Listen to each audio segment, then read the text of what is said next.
दोस्तों, क्या आपको पता है हमारे इंडिया में जो फॉरेस्ट देखे जाते हैं वो किस टाइप के फॉरेस्ट होते हैं और इनका जो पत्तियां होती है वो क्यों एक टाइम पे झड़ जाते हैं? क्या सारे फॉरेस्ट जो भी अर्थ के ऊपर अवेलेबल है सारी जगह पे क्या पत्तियों का हाल ऐसा होता है सीजनली, या फिर कहीं पे ऐसा भी फॉरेस्ट होता है कि जहाँ पे पत्तियां ही देखने को नहीं मिलता है, बस कोनिकल हमें कुछ कांटे ही देखने को मिलते हैं?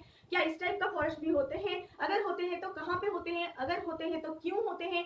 एंड क्या ऐसा भी फॉरेस्ट होता है जहाँ पे कभी भी जो पेड़ पौधे होते हैं अपने पत्ते जो है ऐसे ही मतलब गिराते नहीं है? अगर ऐसा है तो क्यों होता है? तो ये सब जो चीजें हैं कहीं ना कहीं हमारे दिमाग में जो है कभी ना कभी तो स्ट्राइक किया ही होगा, लेकिन क्या होता है ना, हम लोग जो है इसको नजरअंदाज कर देते हैं क्योंकि हमें एक तो अच्छे से पता नहीं होता है, या फिर हम लोग सोचने लगते हैं कि क्या इससे हमारा क्या रिलेवेंट है ना। तो लेकिन हमारा बहुत ज्यादा रिलेवेंस जो है इसके साथ होता है, क्योंकि यही हमारा जो है नेचुरल वेजिटेशन होता है जिससे हमें ऑक्सीजन मिलता है, जिससे हमारा क्लाइमेट जो है बैलेंस्ड रहता है, जिसमें हमें क्लीन एटमोस्फियर मिलता है, जिससे हमारा हेल्थ जो है स्वस्थ रहता है, हम जो है एक बहुत अच्छा लाइफस्टाइल अच्छी जिंदगी जो है जी पाते हैं। ठीक है, तो ये सब जो है इन्हीं की वजह से होता है। तो हाँ दोस्तों, मैं हूँ सुतपा, मैं आप सबको स्वागत कर रही हूँ मेरे चैनल में जिसका नाम है लर्न राइट अवे बाय सुतपा। आज जो है हम लोग इसी तरह का बहुत सारे इंटरेस्टिंग चीजें जानेंगे हमारे नेचर के ऊपर, हमारे इन्वायरमेंट के ऊपर। और आज का जो चैप्टर, ये चैप्टर नंबर 6 है हमारा क्लास 7 ज्योग्राफी बुक का। भले ही ये ज्योग्राफी के बुक में ऐड कर दिया गया है लेकिन ये एनवायरनमेंट के साथ भी लिंक्ड है। कहीं ना कहीं ये एनवायरनमेंट का कुछ पोर्शन जो सिलेबस का होता है उसको भी ये टच करता है। एंड इससे जो है बहुत ही फैक्चुअल क्वेश्चन जो है बहुत सारे कॉम्पिटिटिव में पूछे जा सकते हैं और पूछे जा चुके हैं। और जो बच्चे पढ़ रहे हैं उनको भी ये चाहिए जाननी, बहुत अच्छी तरह से समझनी चाहिए। एंड आगे जाके इनको भी जो है बच्चों को भी जो है ये बहुत हेल्प करने वाला है, क्योंकि आगे जाके उनको जो भी कॉम्पिटिटिव देना होता है उसमें जो है ये क्वेश्चंस पूछे जाते हैं। ठीक है, तो आज हम लोग जो है हमारा नेचर का वेजिटेशन यानी कि हम अपना फ्लोरा एंड फौना के बारे में थोड़ा बहुत जानेंगे। और आप कमेंट करके ये बता सकते हैं कि आपका कंट्री या फिर स्टेट या फिर रीजन जो है कौन सी जगह पे लाई करता है, आपके उस एरिया में किस तरह का फॉरेस्ट देखने को मिलता है, किस तरह का एनिमल्स देखने को मिलता है, कौन सा ज्यादा मतलब बहुत ज्यादा आपको किस टाइप के एनिमल्स देखने को पाए जाते हैं सोसाइटी में या फिर आपके आसपास एनवायरनमेंट में। ये सब भी आप कमेंट करके बता सकते हैं, बहुत ही हेल्दी रहेगा ये हमारा जो, अगर हम लोग दोनों तरफ से अगर कांटेक्ट करते हैं या फिर बात करते हैं ऐसे ही, तो ये बहुत ही इंटरेस्टिंग लगेगा, पढ़ाई जो है बहुत ही मजेदार बन जाएगा। ठीक है, तो चलिए स्टार्ट करते हैं हमारा आज का जो टॉपिक है जो कि है natural vegetation and wild life. ठीक है, तो नेचुरल वेजिटेशन तो सबको पता है, नेचुरल वेजिटेशन यानी कि हमारा जो ग्रीन हरी हरी पत्तियां भरे हुए जो पेड़ पौधे हमें दिखते हैं जिनसे हमें खाना मिलता है, फूड मिलता है, हमारा जो राइस पल्सेस ग्रेन्स जो भी है या फिर फल फूल जो भी मिलते हैं ये सब नेचुरल वेजिटेशन से ही आते हैं। एंड जो वाइल्ड लाइफ जो होते हैं ये हमारे फौना होते हैं, बहुत डिफरेंट टाइप के एनिमल्स होते हैं जिसमें हमारे बर्ड्स आ गए, एनिमल्स आ गए, फिशेस आ गए, रेप्टाइल्स आ गए, बहुत सारी चीजें होती हैं। सब कुछ जो है इन्हीं के अंदर ही आते हैं, हमें बहुत डिफरेंट एनिमल्स देखने को मिलते हैं। हमारा क्लाइमेट के चेंज की वजह से जो है बहुत सारे एनिमल्स अभी एक्सटिंक्ट हो गए हैं, कभी कोई कोई जो है एक्सटिंक्ट होने वाले हैं, कोई एंडेंजर्ड कैटेगरी में है तो कोई जो है नियर टू एंडेंजर्ड कैटेगरी में है, एंड कोई कोई जो है नियर टू एक्सटिंक्ट होने वाले हैं। ठीक है, तो ये सब जो है आगे भी हम लोग समझने वाले हैं, तो इन सब के बारे में जानने से पहले हमें थोड़ा थोड़ा बेसिक जो है जाननी होगी। और ये बेसिक्स जो है अभी से स्टार्ट होता है और ये एनवायरनमेंट से भी लिंक्ड होता है। एनवायरनमेंट का जो बेसिक है आपको यहीं से स्टार्ट होता है एंड यहीं से ही मिलेगी। ठीक है, ये बेसिक अगर आपको यही बेसिक्स अगर आपको क्लियर होती है फॉरेस्ट के बारे में चाहे या फिर नेचुरल वेजिटेशन के बारे में अगर अच्छी तरह समझ में आ जाती है तो ये एनवायरमेंटल स्टडीज में भी आपको बहुत ज्यादा हेल्प करेगी आगे जाके हायर क्लासेस में। ठीक है, तो चलिए स्टार्ट करते हैं। ये जो हमारा नेचुरल वेजिटेशन है ये जनरली किसके ऊपर डिपेंडेंट रहता है? ठीक है, हमें जो ये वेराइटी ऑफ नेचुरल वेजिटेशन देखने को मिलती है ये जनरली किस वजह से जो है डिफर कर जाता है place to place and from time to time जो है वेरी क्यों करता है। ठीक है,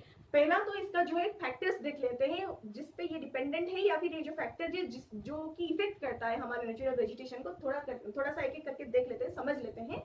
ठीक है, पहला तो होता है हाइट। ठीक है, तो जो हमारा मीन सी लेवल होता है उससे जो है सारे जो कंटिनेंटल हमारा प्लेसेस होते हैं वो सारे जगह का जो है हाइट एक ही तरह का नहीं होता है जिस तरह हमारा सी लेवल का होता है। सी लेवल का हाइट जो है कांस्टेंट है, आप जहां से भी देखो सी लेवल जो है हमारा एक मेजरिंग लेवल है। ठीक है, ये क्योंकि सी का जो पानी है, समंदर का पानी जो है हर टाइम मूवमेंट होता रहता है, इसीलिए वो जो है अपना लेवल कंस्टेंट बनाए पाते हैं।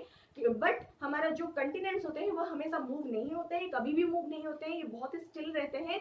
और जो भी कंटिनेंटल प्लेट्स मूव होते हैं वो भी सालों साल में 1 मिलीमीटर तक मूव होते हैं, जो कि हमें बहुत ही मतलब पता ही नहीं चलता है। इनका जो है डिफरेंस जो है देखने को हमें बहुत देर में मिलता है, जो कि बहुत लेट होता है। इसका कुछ डिफरेंस हमें इतना पता नहीं चलता है। लेकिन ये सी में क्या होता है, सी का जो है वाटर हमेशा मूव करता रहता है, इसीलिए इनका जो है हमेशा एक ही लेवल पे जो है इनका सरफेस रहता है। ठीक है, इसीलिए हम इससे ही जो है हमेशा हाइट मेजर करते हैं कंटिनेंट के ऊपर। ठीक है, तो प्लेन एरिया में रहते हैं उनका वेजिटेशन कुछ अलग टाइप का होता है, क्योंकि वहाँ पे हाइट बहुत कम रहता है मीन सी लेवल से, वहाँ का क्लाइमेट बहुत ही डिफरेंट रहता है। बट जो लोग प्लेट्यूज में रहते हैं उनका क्लाइमेट थोड़ा सा मेडिटेरेनियन टाइप का होता है, मतलब मॉडरेट टाइप का होता है। एंड जो लोग जो है माउंटेनस रीजन में रहते हैं उनका जो टेम्परेचर क्लाइमेट जो भी होता है सब कुछ जो है बहुत ही हार्श होता है। हाइट के हिसाब से ये जो है बहुत ज्यादा वेरी करता है। ठीक है, तो उस हिसाब से जो है हमारा नेचुरल वेजिटेशन भी वेरी करता है अकॉर्डिंग टू द हाइट। ठीक है, फिर आता है टेम्परेचर। इक्वली टेम्परेचर भी हमारा हाइट के साथ वेरी करता है। सी मतलब हम कोस्टल रीजन में देखेंगे, प्लेन एरियाज में देखेंगे तो वहाँ का टेम्परेचर कुछ अलग ही होता है। हमें मॉडरेट क्लाइमेट या फिर मॉडरेट टेम्परेचर जो है देखने को मिलता है, ना ज्यादा गर्म ना ज्यादा ठंडा। और जो प्लेटेओ वाला रीजन होता है वहाँ पे भी हमें कुछ अलग टाइप का क्लाइमेट जो है देखने को मिलता है, टेम्परेचर जो है देखने को मिलता है। बट हम माउंटेन की तरफ अगर चले जाएंगे बहुत ही हार्श यानी कि बहुत ही कोल्ड टेम्परेचर जो है हमें देखने को मिलता है, फील करने को मिलता है। ठीक है, उस हिसाब से मॉइस्चर कंटेंट जो होता है, मॉइस्चर जो हमारा एटमॉस्फेयर में होता है वो भी according to the height differ करता है, according to the place differ करता है, अकॉर्डिंग टू टेम्परेचर वो भी डिफर करता है ना। तो जहाँ पे टेम्परेचर ज्यादा होता है वहाँ पे इवापोरेशन ज्यादा होता है, इवापोरेशन ज्यादा होता है तो मॉइस्चर कंटेंट भी जो है अल्टीमेटली बढ़ता जाता है। जहाँ पे ज्यादा टेम्परेचर नहीं होता है वहाँ पे क्लाइमेट ठंडा रहता है, इवापोरेशन कम होता है, मॉइस्चर कंटेंट भी कम रहता है। ठीक है, तो उस हिसाब से जो है वो भी वेरी करता है। फिर आता है all sort of climatic variation. जो भी क्लाइमेटिक वेरिएशन आप सोच सकते हो, चाहे रेनफॉल हो, चाहे हमारा टेम्परेचर हो, या फिर चाहे हमारा मॉइस्चर कंटेंट हो, या फिर हाइट हो, सब कुछ जो है क्योंकि प्लेस टू प्लेस वेरी करता है इसीलिए हमारा नेचुरल वेजिटेशन जो है वो भी प्लेस टू प्लेस वेरी करता है according to the place, according to the time and season. ठीक है, तो ये था कुछ फैक्टर्स जिसके ऊपर जो है नेचुरल वेजिटेशन जनरली डिपेंड करता है। फिर उसके बाद हम लोग जानेंगे कि नेचुरल वेजिटेशन को क्लासिफाई कितनी तरह से किया गया है। ठीक है, तो ये जनरली 3 कैटेगरीज में क्लासिफाइड है।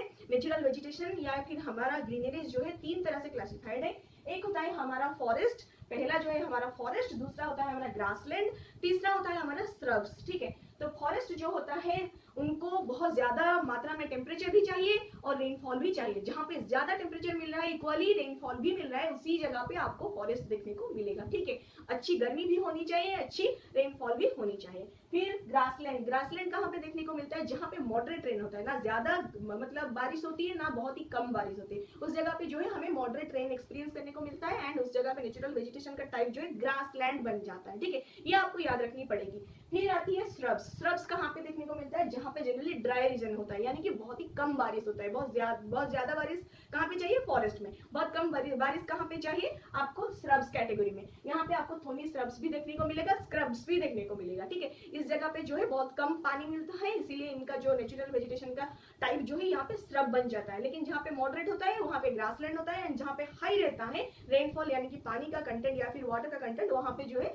फॉरेस्ट देखने को मिलता है। ठीक है, तो उस हिसाब से हमें 3 कैटेगरी तो ब्रॉडली देखने को मिल गया। अब एक एक करके सबको देखेंगे। ठीक है, फिर फॉरेस्ट के बारे में थोड़ा सा जानेंगे। तो पहला आता है फॉरेस्ट। तो फॉरेस्ट का कुछ क्लासिफिकेशन हमारे पास अभी अवेलेबल है इस क्लास के बुक में, जो थोड़ा सा कम है पर जाननी बहुत जरूरी है। इससे आगे हम हायर क्लासेस में भी जानेंगे, लेकिन जब तक आपको ये बेसिक्स नहीं पता होगा तभी आपको वो वाला हायर स्टडीज में भी कंफ्यूजन क्रिएट होगा। ठीक है, अभी थोड़ा थोड़ा समझ लेते हैं फिर हायर क्लास में इन डिटेल जो है जानेंगे। तो फॉरेस्ट में भी हमें 4-5 टाइप का जो है फॉरेस्ट देखने को मिलता है। मेनली 4 कैटेगरी होता है, 5 में ऐड कर दी हूँ, वो भी एक फॉरेस्ट का ही टाइप है इसलिए मैं ऐड कर दी हूँ। बुक में दिया गया था इधर उधर करके मैं एक ही जगह पे लिख दी हूँ ताकि आपको जो है याद रखने में सहज हो। ठीक है, तो पहला आता है हमारा ट्रॉपिकल एवरग्रीन फॉरेस्ट। ठीक है, आप ऐसे याद रख सकते हैं, एक है ट्रॉपिकल, दूसरा है टेम्परेट टाइप का। ठीक है, ट्रॉपिकल टाइप का जो आता है उसमें एवरग्रीन भी रहता है, डेसिडियस भी रहता है। फिर टेम्परेट जो आता है, टेम्परेट क्लाइमेट का, वहां पे भी एवरग्रीन भी रहता है एंड डेसिडियस भी रहता है। 2 टाइप मेनली होते हैं, ट्रॉपिकल एंड टेम्परेट। ट्रॉपिकल का फिर आता है एवरग्रीन एंड डेसिडियस, फिर टेम्परेट का आता है एवरग्रीन एंड डेसिडियस। इस टाइप से हमें 4 फॉरेस्ट टाइप का मिल जाता है। फिर आता है हमारा कोनिफेरस फॉरेस्ट। ठीक है, ये 5वां टाइप है। ये बुक में अंत में दिया गया था, लेकिन क्योंकि हमें एक ही जगह पे फॉरेस्ट को समझ लेनी चाहिए तभी हमें इजी रहेगा तो मैं यहाँ पे ऐड कर दी हूँ। ठीक है, तो ट्रॉपिकल एवरग्रीन फॉरेस्ट जो है एक पहली तरह का फॉरेस्ट है। फिर आता है हमारा ट्रॉपिकल रीजन का ही डेसिडियस फॉरेस्ट। फिर आता है हमारा टेम्परेट एवरग्रीन फॉरेस्ट, फिर आता है हमारा टेम्परेट डिसिडुअस फॉरेस्ट। ठीक है, तो एक एक करके इनको भी थोड़ा सा समझ लेते हैं। तो पहला आता है हमारा ट्रॉपिकल एवरग्रीन फॉरेस्ट। तो ट्रॉपिकल एवरग्रीन फॉरेस्ट जो होता है उसको हम लोग ट्रॉपिकल रेन फॉरेस्ट भी बोलते हैं। ठीक है, तो एक तो फॉरेस्ट आप समझ लिए कि अभी इनको जो है बहुत ज्यादा टेम्परेचर चाहिए, बहुत ज्यादा रेनफॉल भी चाहिए, बहुत ज्यादा पानी भी चाहिए, बहुत ज्यादा गर्मी भी चाहिए। ठीक है, तो ट्रॉपिकल एवरग्रीन फॉरेस्ट कहाँ पे मिलता है? जहाँ पे बहुत ज्यादा गर्मी पाई जाती है, बहुत हमेशा जो है रेनफॉल भी पाई जाती है। तो क्योंकि यहाँ पे हमेशा रेनफॉल मिलता है तो इसीलिए इनको रेन फॉरेस्ट भी बोला जाता है कि इनको ट्रॉपिकल एरियाज में जो एवरग्रीन फॉरेस्ट हमें देखने को मिलता है उनको ही हम लोग जो है ट्रॉपिकल रेन फॉरेस्ट भी बोलते हैं। ठीक है, ये जनरली हमें किस एरिया में देखने को मिलते हैं? हमारा अर्थ का जो इक्वेटर वाला रीजन होता है। इक्वेटर कहाँ पे है? बीच में, एग्जैक्टली बीच में। हम northern hemisphere and southern hemisphere अगर बना देंगे अर्थ को इमेजिनरी लाइन से कट करके, तो वो जो बीच में से कट करने वाली जो लैटिट्यूड है, सबसे बड़ी लैटिट्यूड, उसको हम लोग जो 0 डिग्री में खींच लेंगे तो वो हमारा इक्वेटर होगा। ठीक है, तो वो जो इक्वेटर वाला रीजन है उसके आसपास, ठीक है, near and close to the equator हमें जो एरिया मिलता है, ट्रॉपिक्स जो भी मिलते हैं इक्वेटर के आसपास कहाँ पे मिलते हैं, कौन सा ट्रॉपिक हमें मिलता है? आप कमेंट करके बता सकते हैं। 2 ट्रॉपिकल रीजन हमें जनरली मिलता है। ऊपर वाले रीजन में एक ट्रॉपिक मिलता है, दूसरे में tropic of dash and tropic of dash, northern and southern hemisphere में। आप कमेंट करके बता सकते हैं। ठीक है, तो वो दोनों टॉपिक के अंदर जो है बहुत ज्यादा हॉट क्लाइमेट हमें एक्सपीरियंस करने को मिलता है, बहुत ज्यादा रेनफॉल भी वहीं पे होता है। ठीक है, एंड सालों साल वहाँ पे जो है बारिश होता रहता है, इसीलिए हम जो है उसको ट्रॉपिकल रेन फॉरेस्ट भी बोलते हैं। इसमें जो है बहुत ज्यादा हमें जो है ड्राई सीजन कुछ भी नहीं देखने को मिलता है, एंड हमेशा जो है ये पेड़ पौधे हरा भरा रहते हैं, एवरग्रीन रहते हैं। क्योंकि हमें यहाँ पे ड्राई सीजन नहीं देखने को मिलता है तो यहाँ पे जो है पेड़ पौधों को जो है पत्तियां गिरानी नहीं पड़ती है, हमेशा इनको पानी मिलता रहता है, इसीलिए ये लोग जो है हमेशा हरे भरे रहते हैं। ठीक है, इसीलिए इनको जो है एवरग्रीन फॉरेस्ट बोला जाता है। कोई भी सीजन में जो है इनको ड्राइनेस बहुत ज्यादा फील नहीं होता है, इसीलिए जो है पत्ते गिराते नहीं। ठीक है, फिर आता है यहाँ पे हमें कौन सा पेड़ पौधे जो है देखने को मिलते हैं? जनरली थिक कैनोपीज जो होते हैं यहाँ पे हमें देखने को मिलता है। ये इतना ज्यादा थिक होता है कि दिन पे दिन बहुत ही कम डिस्टेंस में जो है पाए जाते हैं। एक दूसरे का मतलब एक पेड़ से दूसरे पेड़ का डिस्टेंस जो है बहुत ही कम है, और ये इतना घना होता है कि इसके अंदर जो है डे टाइम में लाइट तक पेनिट्रेट नहीं कर पाती है। ठीक है, बहुत ही ये घना जंगल होता है, एंड इसके अंदर क्योंकि लाइट भी पास नहीं हो पाता है तो जनरली इनका मतलब नीचे वाला सरफेस में भी जो है मॉइस्चर कंटेंट बहुत ज्यादा रहता है, स्वाम्पी एरिया जो है रहता है। ठीक है, और यहाँ पे हमें किस टाइप की ट्रीज जो है देखने को मिलते हैं? रोज वुड, इबोनी एंड मेहोगानी, इस टाइप की ट्रीज जो है हमें यहाँ पे देखने को मिलती है। ठीक है, ये आपका क्वेश्चन बन सकता है कि रोज वुड, इबोनी, मेहोगानी इस टाइप के ट्रीज जो है आपको किस टाइप के फॉरेस्ट में पाए जाते हैं। ये ऑप्शन भी दे देगा, 4 ऑप्शन दे देगा, उसमें से आपको छांट के सही ऑप्शन जो है निकालना पड़ेगा। और ये भी पूछ सकता है क्वेश्चन में कि किस रीजन में देखने को मिलता है, near to the equator, away from the equator, towards the pole और टुवर्ड्स द मेडिटेरियन रीजन। ठीक है, कुछ भी ऑप्शन दे सकता है, तो इसी हिसाब से आपको जो याद रखनी होगी, नहीं तो एग्जाम में जो है आपको कंफ्यूजन क्रिएट होगा। ठीक है, ये दूसरा आता है हमारा ट्रॉपिकल डेसिडुअस फॉरेस्ट, और आप ये भी बोल सकते हैं इसको मॉनसून फॉरेस्ट। ठीक है, तो ट्रॉपिकल डेसिडुअस फॉरेस्ट को हम लोग मॉनसून फॉरेस्ट भी बोलते हैं। ये जनरली हमारे इंडिया के लार्ज पार्ट में, बहुत सारे एरियाज में हमें ट्रॉपिकल डेसिडुअस फॉरेस्ट या फिर मॉनसून फॉरेस्ट ही देखने को मिलता है।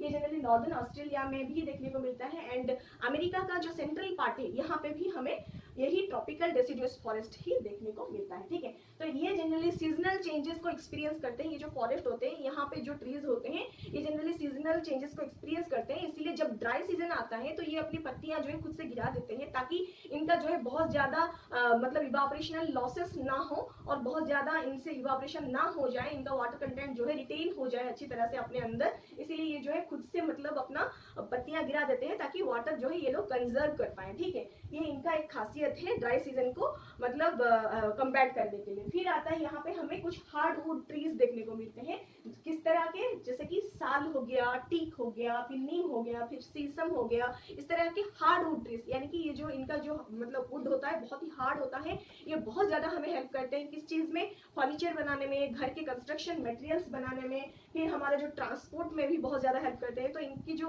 मतलब वुड होते हैं ये बहुत ही ज्यादा हेल्पफुल होते हैं, बहुत ही ज्यादा काम के ये वुड होते हैं। फिर यहाँ पे हमें कुछ डिफरेंट तरह का फोना भी देखने को मिलता है, यानी कि एनिमल्स देखने को मिलता है। ज्यादातर हमें यहाँ पे tiger, lion and elephants, langurs and monkeys, इस तरह का जो है एनिमल्स हमें यहाँ पे देखने को मिलता है। ठीक है, तो ये था हमारा ट्रॉपिकल डिसिडुअस फॉरेस्ट यानी कि मानसून फॉरेस्ट के बारे में। तीसरा आता है हमारा टेम्परेट एवरग्रीन फॉरेस्ट। ठीक है, वो था हमारा ट्रॉपिकल एवरग्रीन फॉरेस्ट। अभी आता है हमारा टेम्परेट रीजन के बारे में। तो टेम्परेट का जो एवरग्रीन फॉरेस्ट है अभी इसके बारे में थोड़ा सा डिस्कस करते हैं। ठीक है, तो टेम्परेट एवरग्रीन फॉरेस्ट जो है हमें मिड लैटिट्यूडनल कोस्टल रीजन में देखने को मिलता है। मिड लैटिट्यूडनल माने लैटिट्यूड जो होता है हमारा, बहुत सारे लैटिट्यूड है, 0 डिग्री इक्वेटर होता है सबसे बड़ा सबसे हॉट वाला रीजन। ठीक है, वहां से मतलब ट्रॉपिक तक, कुछ tropic of Cancer and Capricorn तक ट्रॉपिकल रीजन हो जाता है। फिर बीच वाला जो पोर्शन होता है, मतलब वो पोल से ऊपर वाला जो हमारा ट्रॉपिक रहता है उससे, और ये जो tropic of Cancer and Capricorn के बाद का रीजन। ठीक है, तो ये जो रीजन होता है मिडिल वाला पोर्शन। ठीक है,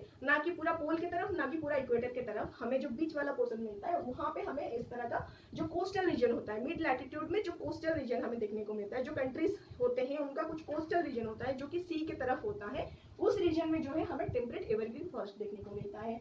ये जनरली कंटिनेंट जो भी हमारा इस रीजन में पाए जाते हैं, यानी कि मिड लैटिट्यूडनल कोस्टल रीजन में पाए जाने वाले मतलब कंट्रीज के ईस्टर्न कोस्ट में, मतलब ईस्ट कोस्ट में। ठीक है, यहाँ पे हमें जो ईस्टर्न मार्जिन जो होता है, यानी कि पूर्वी तरफ का जो मार्जिन होता है कंटिनेंट का, उस तरफ जो है हमें इस तरह का फॉरेस्ट देखने को मिलता है, यानी कि टेम्परेट एवरग्रीन फॉरेस्ट जो है देखने को मिलता है।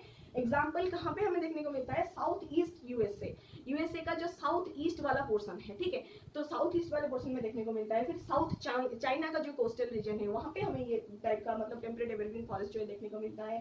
फिर साउथ ईस्ट ब्राजील का जो कोस्टल एरिया है, ठीक है, वहाँ पे भी हमें टेम्परेट एवरग्रीन फॉरेस्ट जो है देखने को मिलता है। फिर यहाँ पे हमें जो है हार्ड एंड सॉफ्ट दोनों टाइप के वुड जो है मिलते हैं। उसमें किस तरह का ट्रीज शामिल है? इसमें जो है हमें ओक, पाइन, यूकलिप्टस, इस टाइप के जो ट्रीज जो है हमें यहाँ पे पाए जाते हैं, मिलते हैं। और ओक, पाइन ये सब जो है बहुत ही हल्का मतलब सॉफ्ट वुड ट्रीज माने जाते हैं। यूकलिप्टस वगैरह ये सब जो होता है सॉफ्ट वुड माने जाते हैं। इनसे जो है हमारा माचिस का स्टिक भी बनता है, मैच स्टिक्स भी बनता है, आपको पता होगा शायद। ठीक है, तो इस टाइप के बहुत सारे डिफरेंट वेजिटेशन मतलब डिफरेंट क्लाइमेट के हिसाब से हमें देखने को मिलती है। ये चैप्टर थोड़ा सा लॉन्ग था, इसमें तो बहुत सारे फैक्ट थे, बहुत सारे फैक्चुअल डिटेल्स थे, तो इसीलिए मैं इसको थोड़ा सा मतलब 2 पार्ट में डिवाइड कर दी हूँ। थोड़ा सा कॉन्सेप्ट भी जो है समझनी थी एंड कुछ चीजें जो है याद रखनी थी। मतलब आपको यही भी याद रखनी है। आप अभी सोचेंगे कि अभी पढ़ना है, फिर बाद में रिवाइज करना है, फिर बुक्स देखनी है, फिर नोट्स बनानी है, फिर जाके याद रखनी है, तो कभी याद नहीं रख पाएंगे। ठीक है, जहाँ पे देखी वहाँ पे सीखी और वहाँ पे ही याद रख लिया। यही करेंगे तो ही आपको जो है आपका सिलेबस बहुत अच्छी तरह से कंप्लीट होगा एंड आप अच्छी तरह से रिवाइज कर पाएंगे और हमेशा जो है आप एग्जाम के लिए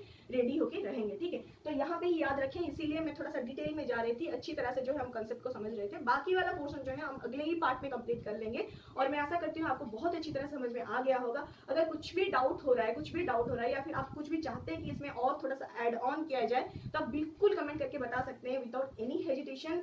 तो बिल्कुल बताइए भी एंड अगर आपको अच्छा लग रहा है तो बिल्कुल लाइक, शेयर एंड सब्सक्राइब करना दोस्तों के साथ मत भूलिएगा। Thank you so much and नमस्ते।